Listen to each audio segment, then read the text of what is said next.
You ask Tiger to solve. This deals with linear equations with one unknown. The final result is a equals 3. Let's solve it step by step. Simplify the expression. Simplify the arithmetic.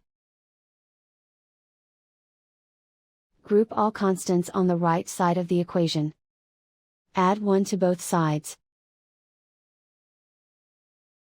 Simplify the arithmetic.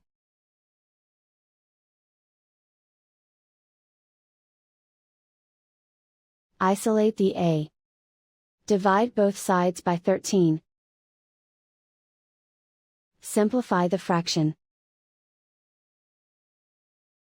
Find the greatest common factor of the numerator and denominator. Factor out and cancel the greatest common factor. And so the final result is a equals 3.